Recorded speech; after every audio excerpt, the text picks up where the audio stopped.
Assalamualaikum dan salam keusahawanan. Anda bersama dengan saya, Fatah Amin, untuk episod keempat program Sukses 4.0 dibawakan oleh SME Bank. Baiklah, pada minggu ini, sesi penjurian untuk cabaran pertama bakal diadakan. Sebelum saya mempersilakan semua peserta-peserta kita untuk masuk, jom kita saksikan terlebih dahulu kedudukan prestasi media sosial untuk peserta program Sukses 4.0. Mari kita saksikan.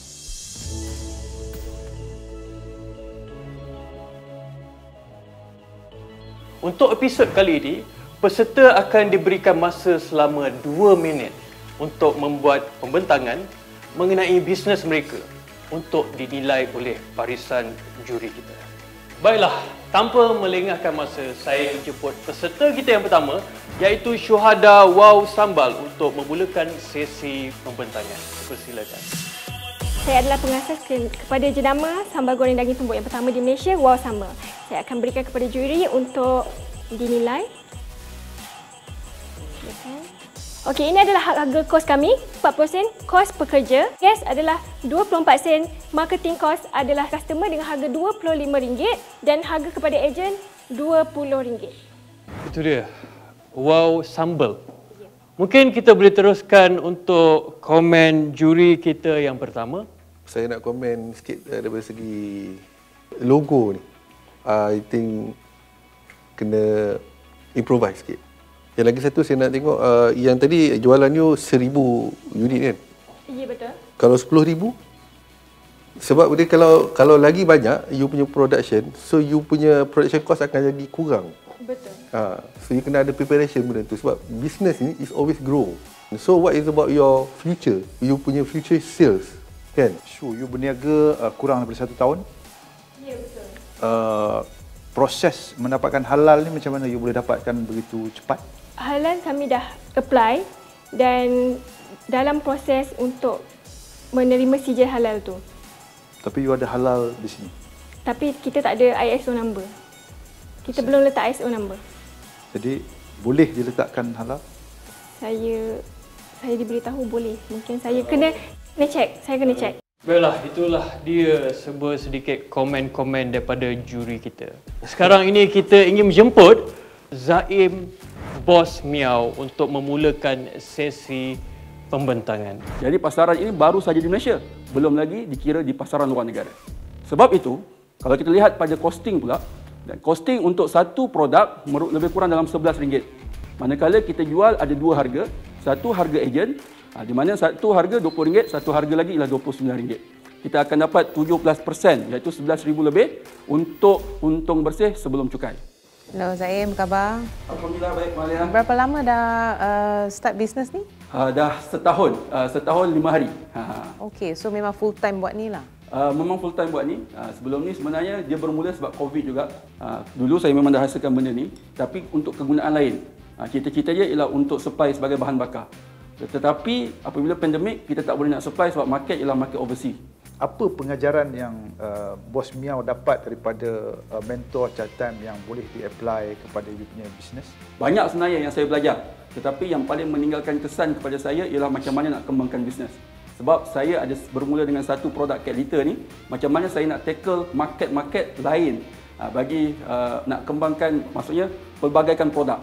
Jadi, untuk peserta kita yang seterusnya, saya akan menjemput Ari Homeland untuk memulakan sesi pembentangan. Company saya belum beroperasi lagi dan saya tunggu untuk beberapa lesen, iaitu lesen halal untuk bermulakannya. Okey, makanan saya adalah premium frozen food, iaitu selected dan berkualitinya. Okey, estimate sales saya adalah 37,000 lebih dan profit saya 26,000 dan clean profit saya ialah 12,000. Tapi barang-barang yang Ari jual ni barang-barang yang dikonsum oleh T20 lah, golongan-golongan T20. Okey. Jadi berapa persen populasi di Klang yang tergolong dalam golongan T20 yang mampu nak beli? Sebab tadi tengok selling price RM125 kan, RM50, RM60 kan. Itu bukan kebanyakan orang boleh beli. Ya, betul. Pasal tu saya ada retail shop dengan saya nak buat delivery tu. Saya ada website platform. So orang Selangor boleh buat order dan melalui website dan kita boleh buat pengantarannya. How do you manage untuk dapat harga yang begitu rendah daripada kompetitor? Kerana saya dalam bidang logistik ni dari umur 21 tahun, umur saya sekarang 26. So import export I know the main dealer lah. The group ataupun you punya target group. Target group, ya betul. How far you? Masa kita nak tengok saya pricing saya compare to saya punya opponent, price saya kurang juga. Yang lobster sebenarnya harga dia 700 lebih. Compare dengan harga yang saya jual tu, saya jual 200 lebih je. I think semua orang pun boleh consume dengan harga tu. Terima kasih Ari. Terima kasih Fatah. All the best. Baiklah, tanpa melengahkan masa lagi, kita menjemput peserta kita yang keempat, Atirah Magic Ruler untuk membuat pembentangan. Saya Nur Atirah Razali, founder dan juga tenaga pengajar, memilih perniagaan ini kerana saya ingin memberi impak kepada komuniti bahawa kemahiran jahitan pakaian ini senang saja menggunakan kaedah inovasi iaitu The Atirah Design Magic Ruler. Kos harga dan jualan iaitu RM8.5 untuk harga kos, dan kami juga bukan saja membuat produk, kami juga memberi training menggunakan kaedah inovasi. Mungkin kita boleh teruskan kepada Datuk Sani untuk memberikan sedikit komen. Yang you nak jual ni is your product ke ataupun you nak menghasilkan produk? Tak, bisnes model saya ada dua, iaitu menjual produk dan juga memberi training menggunakan kaedah inovasi. You menghasilkan produk. Market produk is a different. Menghasilkan produk segmen yang lain. Tapi apa yang you tunjukkan tadi, saya sendiri tak faham tadi. Ya, betul. Tapi bila you explain ni, saya boleh faham. Tapi mengambil masa. Ya, betul. Atirah tahu tak actually nak jadi usahawan ni, kan? What is the number one thing? Kita sebagai usahawan kena selalu belajar. Walaupun kita tahu sesuatu benda, kita tak apa. Sebelum belajar tu, apa? Ia adalah fokus dan komitmen. Sebelum fokus, the first thing, you have to be confident. Ya. Okay? Yes. You have to be confident dengan you punya apa you jual ni, you punya produk, dengan you punya presentation, apa yang you nak sampaikan. Okay? So my message to you is confidence tu kena. Nak tahu apa nasib 6 peserta Sukses 4.0 yang lain? Kita tunggu selepas ini. Kembali semula dalam program Sukses 4.0. Tadi kita telah melihat 4 peserta membuat pembentangan. Dan kali ini kita nak menjemput peserta kita yang kelima, Huzaifah Pinjam.co untuk memulakan sesi pembentangan. Dipersilakan. Assalamualaikum and hi, my name is Huzaifah from Pinjam.co. So we have seen platforms like Shopify, Lazada, Shopee and all that. They are all focusing on buying and selling. Let me ask you, have you found any platform focusing on rental? And that's why we came out with Pinjam.co. Right now we have around 94 merchants, which brings us 31.7k of profit. And also in terms of costing, we have mostly we focus. Our cost is on human capital. Rental businesses rise again. Thank you so much. Mungkin kita boleh teruskan komen daripada juri, Encik Hamdan. What are the reasons actually orang tak masuk dalam this business? When we talk about rental industry itself, it's big. Tapi untuk kita go to that, kita perlu help these small rental businesses untuk grow first. They need to go digital first. So that's why we are here to help them to go digital. Baiklah, untuk peserta kita yang seterusnya, iaitu peserta kita yang ke-6, saya menjemput Hafiz Divaskaf untuk membuat pembentangan. Dipersilakan. Baiklah, terima kasih. Hai, saya Hafiz Nasir, pengasas Tudung Bawal Tanpa Serika. Bagaimana saya bermula? Semuanya bermula dengan idea gila. Saya nak namakan Devil's Cup, nama tudung syaitan. Tapi bos saya di Citibank kata tak boleh. Jadi kami tukar kepada Diva since nama University Life. So kenapa tudung bawal? Tudung bawal ni mudah dan malas segar. Tak ada expiry date. Inilah tudung bawal saya. Saya jual tudung bawal dengan 4 gaya berbeza dalam satu tudung. It's innovation. Bagaimana saya menjual? Saya letakkan pada 4S sebagai konsep. Konsep bina saya menjaga stok, store, staff dan sale. Tudung jika saya kira assumption 10, RM10, darab dengan 12 man, darab dengan 11 million. Inilah 1.3 bilion. Okey, keupayaan menjual saya ada online. Dah pergi naik lori truck. Hanya ke utara saya boleh mendapat dalam masa 3 hari, saya dapat 30,000 dan 4 hari di selatan saya mendapat 40,000. Baiklah, itulah dia pembentangan daripada Hafiz yang sangat yakin orangnya. Jadi saya mempersilakan mungkin Encik Azri boleh berikan sedikit komen kepada Hafiz.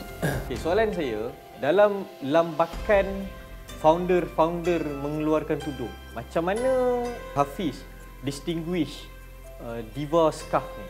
Kami datang dengan tudung pilihannya seperti mana yang saya pergi sekali lagi. Saya tidak jual tudung bawal yang biasa. Saya datang dengan tudung bawal tanpa setrika dan 4 design dalam satu tudung. Jika awak lihat, awak pusing kali pertama, pusing kali dua, kali ketiga, kali empat, awak akan mendapat design yang berbeza. Tapi maknanya selepas ini tak akan ada orang boleh buat design bawal 4 design. Betul, saya sudah patentkan di IPO. Kalau begitu memang bagus. Jadi saya ucapkan selamat maju jaya kepada Hafiz. All the best. Baiklah, untuk peserta kita yang seterusnya, dikatakan idea yang akan dibentangkan oleh beliau sangat-sangat menarik dan cukup unik. Kalau nak tahu di mana uniknya, mari kita jemput peserta kita yang ketujuh, iaitu Khadijah MySight untuk memulakan sesi pembentangan. Dipersilakan. MySight merupakan sebuah pelantar digital yang memudahkan proses rawatan psikiatri melalui pendigitalan psikointervensi. Jadi kenapa saya namakan MySight? Ada dua sebab. Dari sudut pakar psikiatri, dia mendapat akses kepada psych pesakitnya. Dan dari sudut pesakit mental pula, dia mendapat akses kepada rawatan psikiatri yang lebih efisien. So, MySight, My Psychiatry, MySight. Kos operasi RM10,000 untuk kos pemasaran, RM22,000 untuk kajian dan pembangunan. Saya anggarkan pendapatan dalam masa setahun boleh dapat RM800,000 sekiranya ada 20 klinik yang menggunakan platform ini. Dia punya investment berapa tu? Saya sekarang ni tengah dalam fasa product market validation. Kami tengah we are talking to psychiatrists and asking apa feature yang dia nak on the platform. Jadi sekarang ni masih belum ada market ready punya platform lah. Jadi untuk ini anggaran kos ni adalah investment pertama lah. The more the users, the higher the margin. Okey, macam ni. Benda ni you belum start lagi kan? Belum. Tapi you punya projection terlampau tinggi. Macam tak logik.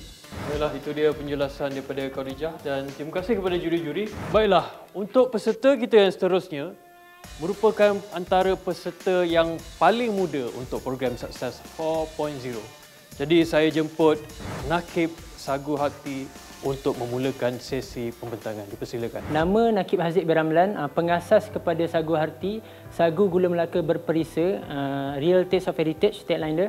So kenapa saya buat Sagu Hati adalah yang pertama sekali, saya start dengan projek universiti, kemudian saya mula menjual.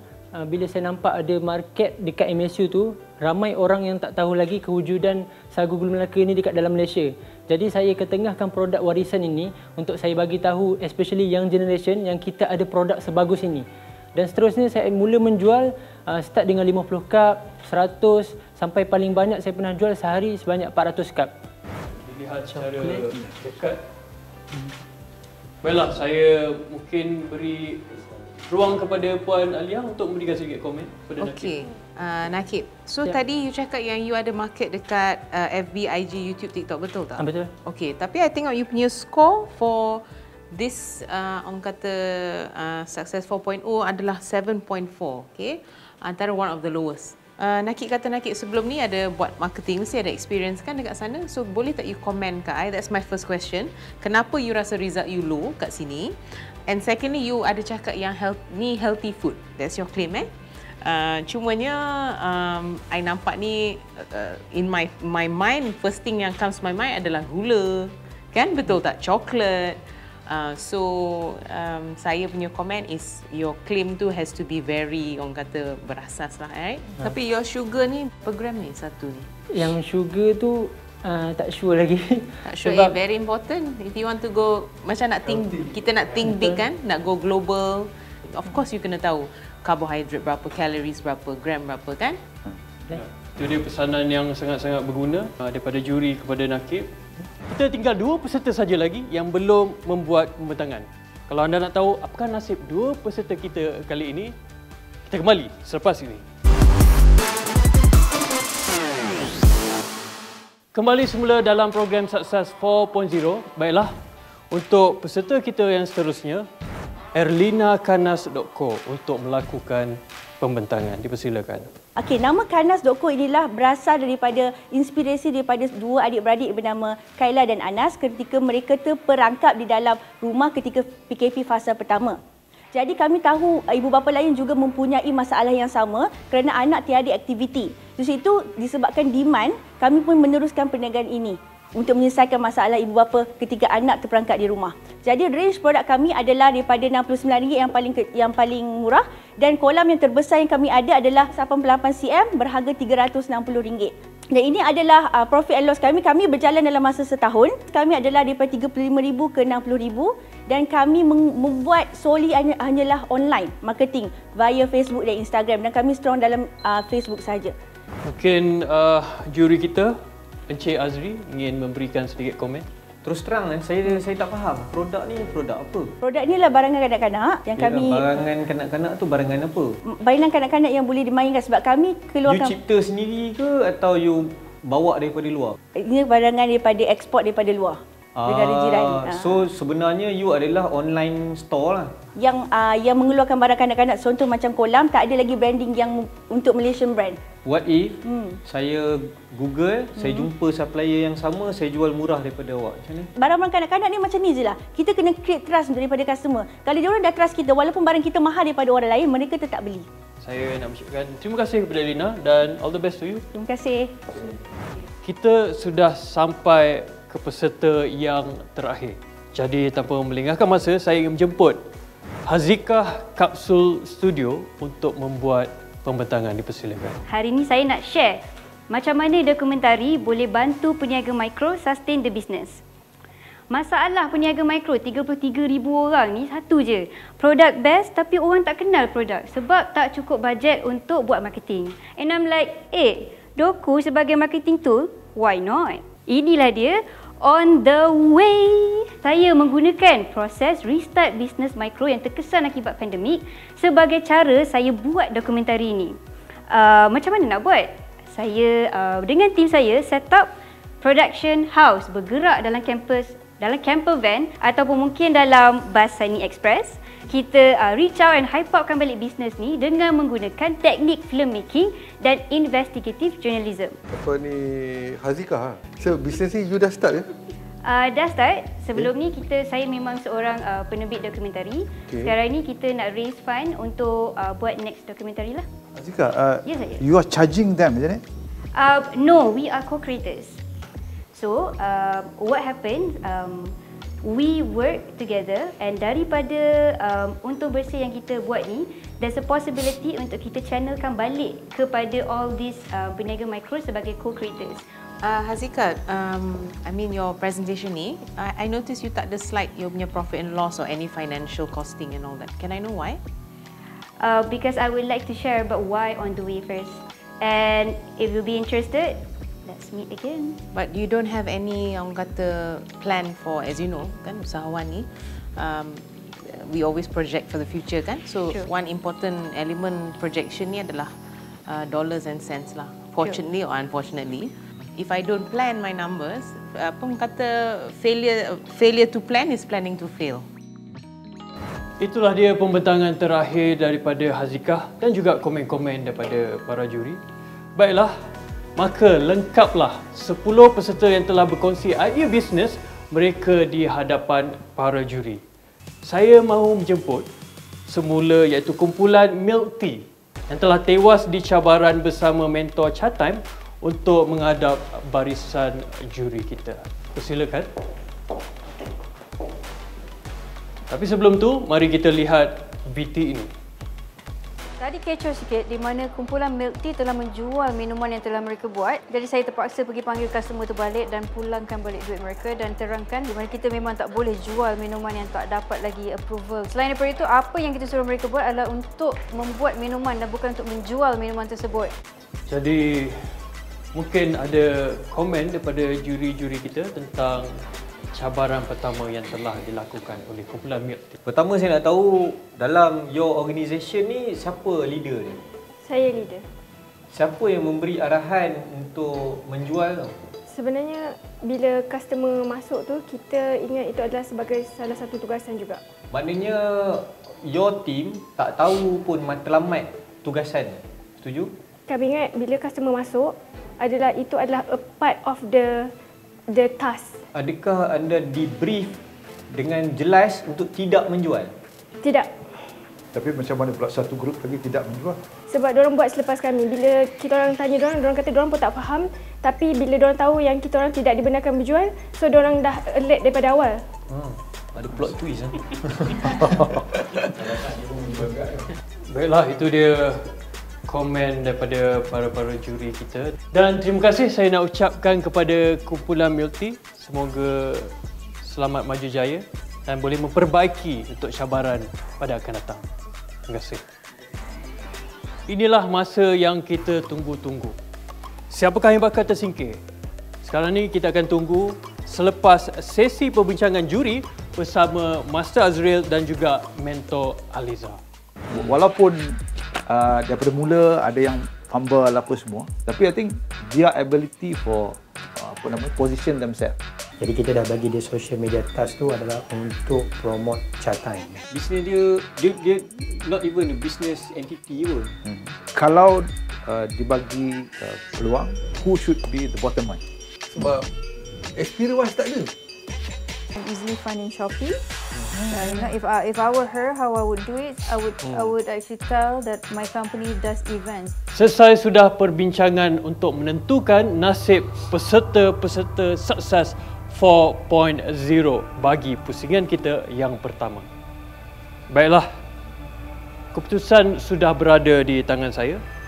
Saya dengan ini ingin menjemput 4 nama ini untuk masuk ke dalam ruang penjurian. Dimulakan dengan syuhada. Ari, Zaim, dan peserta yang terakhir, Hazika, untuk bersama dengan rakan-rakan anda. Sekarang ini saya mempersilakan ketua juri kita iaitu Encik Hamdan untuk memberikan sedikit ulasan kepada 4 peserta yang berada di hadapan ini. Okey, saya mulakan dengan Hazika. I think you know why you are here. Kenapa you dipanggil ke depan? Okay, you tahu.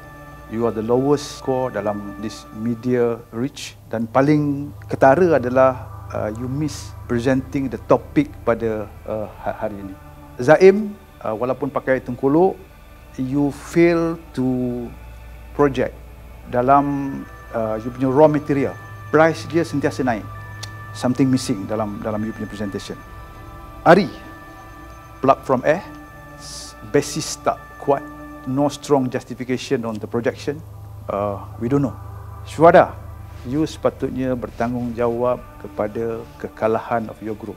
Bukan you juga ke yang bagi tahu dengan grup satu lagi bahawa sebenarnya kena ada ni. Masih ada harapan untuk anda berempat meneruskan perjalanan anda di sini. Atau mungkin anda berempat bakal disingkirkan. Jadi saya minta Hazika untuk tampil satu langkah di hadapan anda. Saya dengan ini berat hati dan ingin mengumumkan bahawasanya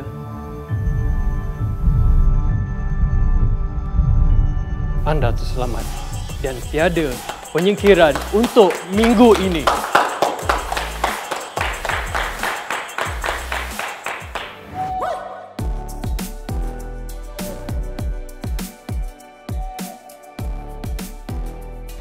Jangan lupa follow Instagram dan Facebook Sukses 4.0 dan saksikan Diari Sukses 4.0 di YouTube Sukses 4.0. Di mana saja anda berada, anda berpeluang untuk menyertai kuis Sukses 4.0 dan bakal memenangi hadiah sebanyak RM10,000. Baiklah, kepada penonton di rumah, jangan lupa saksikan program ini di hari dan waktu yang sama di Esok Awani. Assalamualaikum dan jumpa lagi.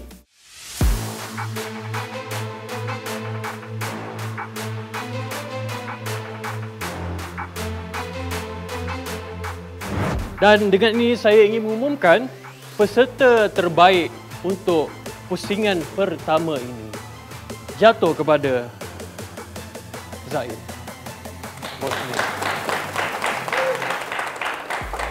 Saya dengan ini menjemput mentor kita, Aliza Ali, untuk memberi sedikit cenderahati kepada pemenang untuk cabaran kali ini. Persilakan.